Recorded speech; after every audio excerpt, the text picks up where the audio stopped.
Hello, I'm Elle and welcome to another video by Vegan FTA. We're going to be looking at stories from veganfta.com. We have a newsletter over there that you can sign up to so you don't miss any of the news. So if you're interested, definitely check that out. But as you're here on YouTube, please subscribe and click that bell icon so you don't miss any of our videos. Our first story is several animals tried to escape from Cedar Point Zoo in Ohio. Two camels named Samson and Artie tried to escape from the petting zoo of Cedar Point Amusement Park in Ohio, US, making families of visitors run for their safety as the animals galloped down the midway. A few days later, a herd of goats from the zoo also got loose after becoming frightened and ran through the park. The animal rights organisation Peta said about the incident, forcing animals to endure noisy crowds under the terrifying roar of roller coasters deprives them of everything that's natural and meaningful to their lives and is a severe stressor that interferes with their physical and mental health and well-being. Treating them as theme park attractions is a form of speciesism, a human supremacist worldview. Camels are dangerous animals who have killed humans after escaping from venues like this one. Petting zoos are also hotbeds of disease, and similar attractions have been responsible for E. coli and salmonella outbreaks. Hundreds of people have been sickened, and several children have died from infections linked to petting zoos. Overall, just not a good idea for humans and non-human animals. We are commodifying the animals and trying to make attractions out of them so that people can make money. Peta has now created a petition for people to write to the park and ask them to close its zoo, as they do not need it to attract visitors and it is causing a great deal of suffering for many animals who should not be kept in an environment which clearly distresses them. The letter the petitioners would be sending to the management of the park reads, "I was appalled to hear that animals have repeatedly escaped from Cedar Point, endangering themselves and the public. Animals do not belong in busy theme parks or beneath noisy roller coasters, so I'm urging you to shut down the petting zoo and send the animals to reputable sanctuaries. People don't go to Cedar Point because it has a petting zoo. They go for the roller coasters and rides. Hundreds of venues across the country have committed to offering only animal-free entertainment, and Cedar Point even ended its cruel dolphin show years ago. Please stop making animals suffer in the shadows of your roller coasters.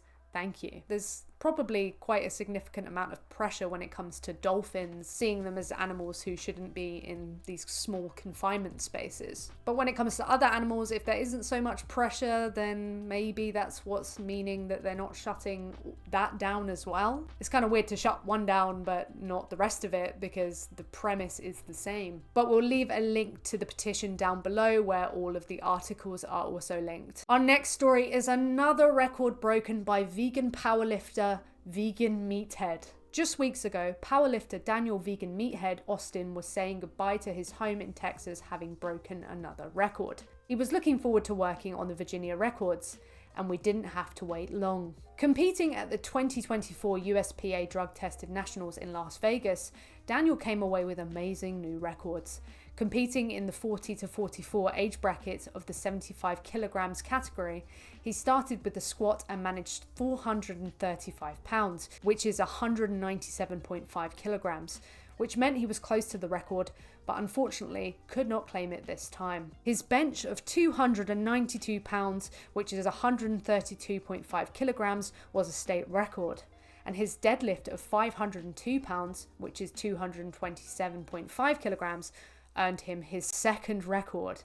His total of 1,229 pounds, which is 557.5 kilograms, was also a state record, meaning he took 3 of the 4 records available at his first attempt. Daniel spent many years in Texas where veganism isn't particularly common and spent his time breaking stereotypes and state records.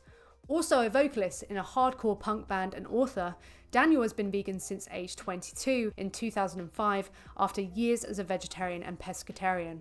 On veganism, he says, "Eventually, watching videos about veal calves and the emotional responses of calves and mother cows being separated from each other convinced me I had to just go fully vegan." Which is the story for many people, seeing the dairy industry and just how it affects these dairy cows, the mothers and their babies, is often that tipping point to stopping and realizing that animals don't deserve to be commodified, and that we commodify them for so many more things than just their flesh. Daniel's book, Eating for Strength: The Way of the Vegan Meathead, changed some perceptions in Texas where veganism is not the norm, as he was a growing force at state level. At competitions, he was often on the receiving ends of jokes and snide remarks, but these dissipated as he became more successful and people began to understand veganism better.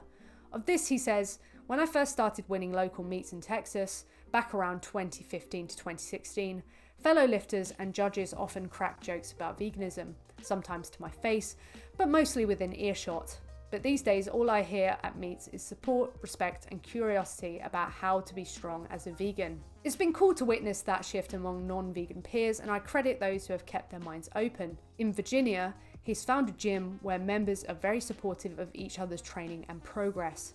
Daniel says, "I've definitely got an interest about veganism or my book from a handful of people there, all very positive vibes about it." Based on Daniel's athletic performance so far, we have much to look forward to in future. Smashing records in a hardcore band, understanding that ethical connection. Definitely looking forward to more. Our final story is UK plant-based meat company This receives 20 million in funding. The UK-based brand This, known for producing fake meats, has received £20 million in funding from Planet First Partners, a sustainable investment platform that invests in and partners with disruptive entrepreneurs to scale tech-enabled businesses that combine a purpose-driven mission, profitable growth, and people-centric culture. Mark Cuddigan, This CEO, said to Plant-Based News, "Our partnership will be key as we continue to lead a revolution through our plant-based food to protect animals and the environment, growing brand love to become market leaders in the UK." Cuddigan, former Ella's Kitchen boss,